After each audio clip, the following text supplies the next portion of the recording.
인스턴트, 가공식품, 편의점 가지 마세요. 왜 그런지 궁금하시죠? 이 말 때문에 그래요. 멀쩡한 의사들의 본격 재능 낭비 프로젝트. 나는 사다 시즌 4 보이는 라디오입니다.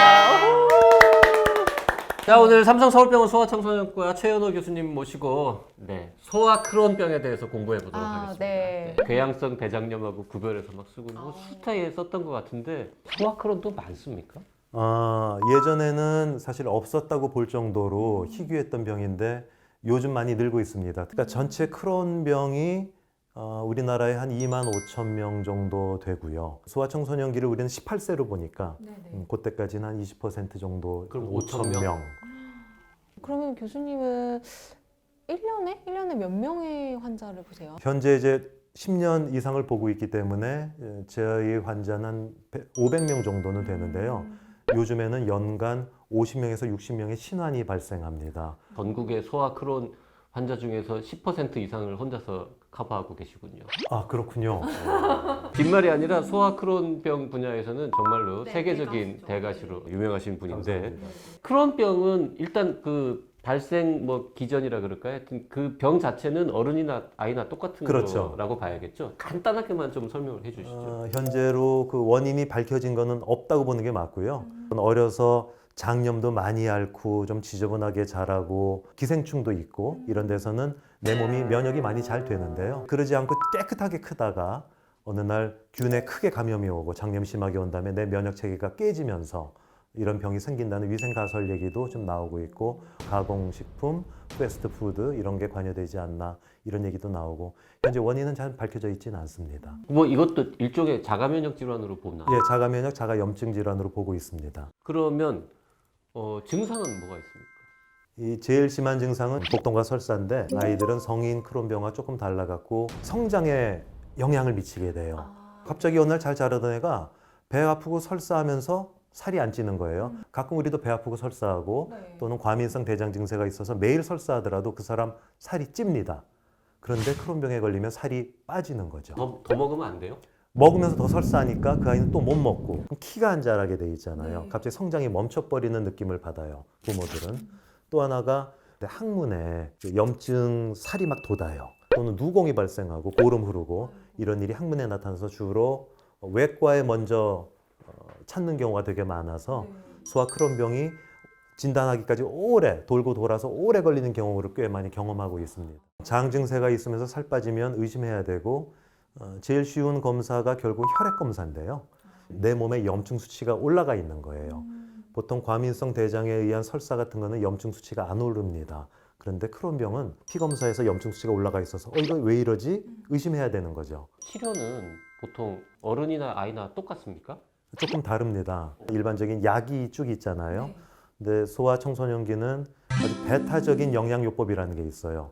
밥 대신에 크론병 환자들이 먹는 음식이 따로 있습니다. 우주인들이 먹는 음식처럼 이렇게 팩으로 나와갖고 그거를 먹어야 되는 거예요. 그 정도로 해야 이 궤양이 좀 사라지고 성장이 쫓아가주는, 소아 청소년 크론병이 조금 더 치료가 세련되게 해줘야 되는 그런 부분이 좀 있습니다.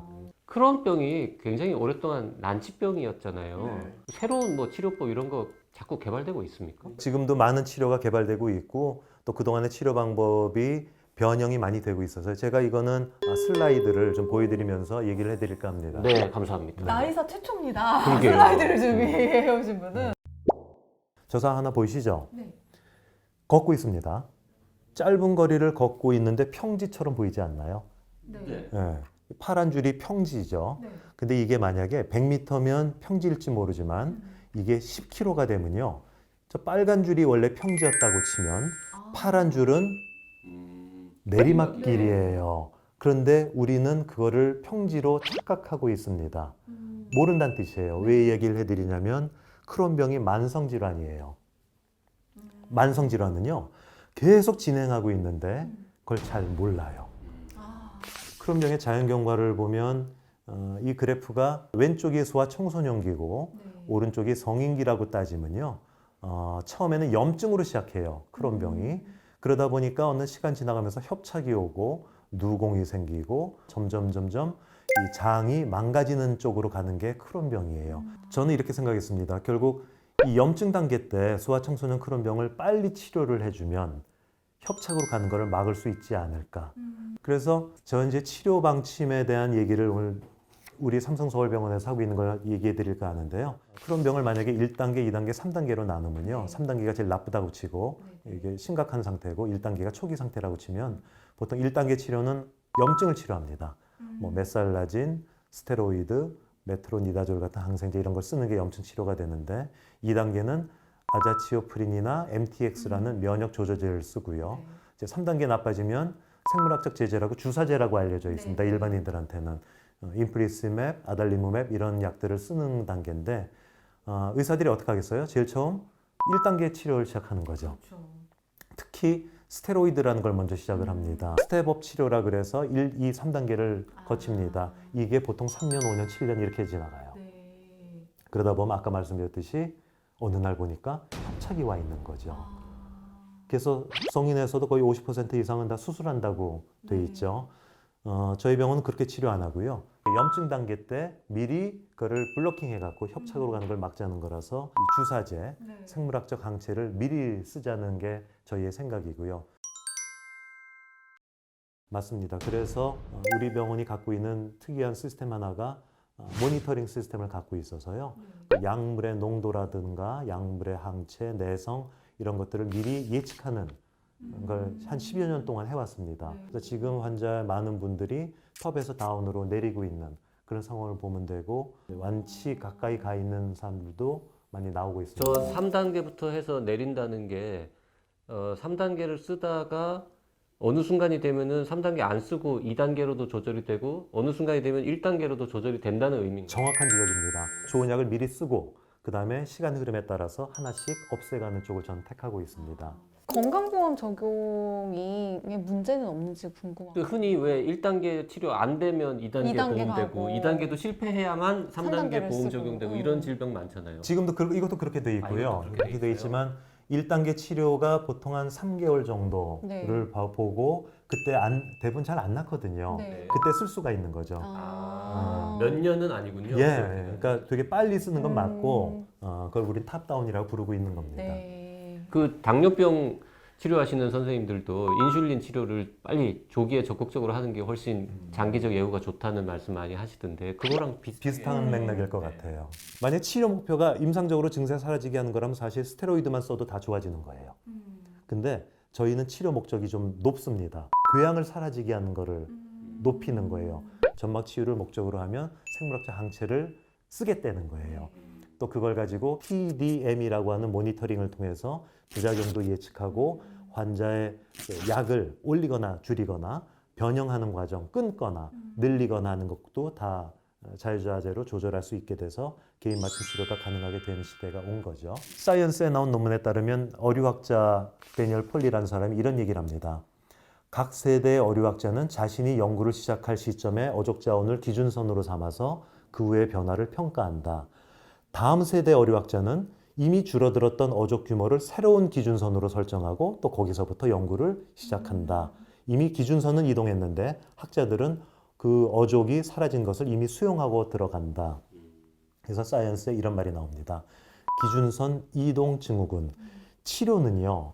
옛날 것만 고집해서는 안 된다고 보는 거죠. 기준선이 이미 이동하고 있기 때문에 우리의 의사들의 또는 일반 사람들의 고정관념도 변해야 되는 겁니다. 제가 얘기하는 거는 요 소아청소년 크론병은 3T를 써야 된다고 보는데 아까 말씀드렸던 목적, 타겟, 높이 잡는 이 타겟, 점막 힐링이 필요한 거고요. 그걸 위해서는 탑다운이 되는 거고 사실 이게 같은 얘기인데 거기에 아까 얘기한 모니터링, 약물 치료 모니터링의 T가 합쳐지면 최근에 가장 치료에 가장 앞서가는 그 이유 중에 하나가 이런 전략을 통해서 환자를 보기 때문에 그러지 않나 이런 생각은 듭니다. 이거 무슨 거의 차이나는 클래스 그러게요. 다른 분들도 게스트들 초청할 때 이런 거 좀 만들어 보려고 그런 병의 치료에 대해서 아주 요약을 잘 해주셨는데 제가 그런 병 환자나 부모님들을 대신해서 그들이 많이 궁금해할 거 꼭 여쭤보고 싶은 게 있습니다. 아, 네, 물어봐 주십시오.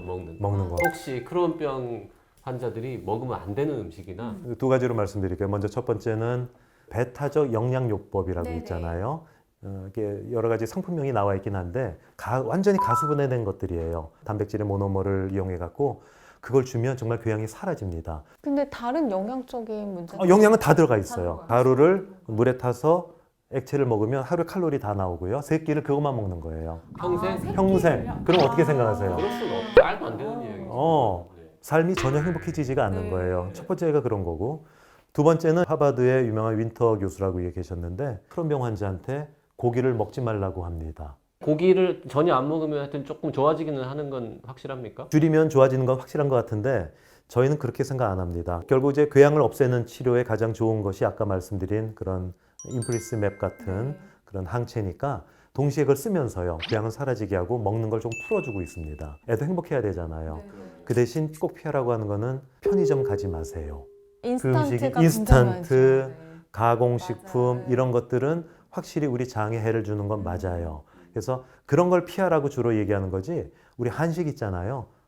괜찮은 것 같아요. 한식 먹으면서도 좀 과식 같은 거 피하고 기름기 조금 피하고 이 정도만 얘기해 주면 사실 상식선에서 엄마 아빠들이 잘하는 것 같아요. 그러니까 그걸 너무 심하게 아이들을 제한하면 그 아이도 불행할 텐데 다들 행복하게 잘 치료받는 거 보면 어느 정도의 중간을 우리가 택하면 되지 않나 이런 생각은 듭니다. 아이가 너무 먹고 싶어 하는데 안 해줄 수는 없으니까 양을 조금씩 줘보면서 이걸 먹었을 땐 어떤지, 이걸 먹었을 때는 상태가 어떤지를 보면서 부모님들이 결정하시게 되는 거 아니에요? 좋은 방법 같아요. 네. 저희도 그걸 권유하고요. 해보지 않고는 모르니까 미리 겁먹지 마세요. 그러니까 특별히 안 먹어야 하는 음식이나 뭐 먹으면 크론 병에 크게 도움이 되는 음식은 사실 사실 없다고 보는 게 맞을 것 같아요. 최근에는 저런 새로운 치료 방법들이 생기면서 이 장기간 예후 이것도 꽤 좋아지고 있다 이런 얘기 들리던데 실제로 어떻게 보고 계세요? 예, 저희가 아까 왜 10년여의 지금 경험이 쌓였다 그랬잖아요. 네. 결국 초기에 염증 단계에 이미 좋은 약들이 투입이 되고 그 아이의 협착으로 가는 과정을 미리 막아주다 보니까 거의 완치에 가까운 쪽으로 가는 경향을 보이는 걸 확인하고 있습니다. 성인 크론도 성적이 과거보다 훨씬 좋습니까? 그렇죠. 역시 이 항체가 나온 다음에 성인 크론병에서도 성적 좋아지는 건 뭐 보고가 정말 쌓여 있다고 보도 될 정도로 잘 돼가고 있는 것 같습니다. 네. 자, 크론병 옛날에 우리가 흔히 생각했던 것처럼 그렇게까지 막 힘든 병이 아니다. 이제 점점 좋아지고 있다 이런 희망적인 말씀 전해드릴 수 있어서 기분이 아주 좋고요. 크론병에 정말 세계적인 대가께서 해주시니까 더욱 신뢰가 가는 것 같습니다. 네, 감사합니다.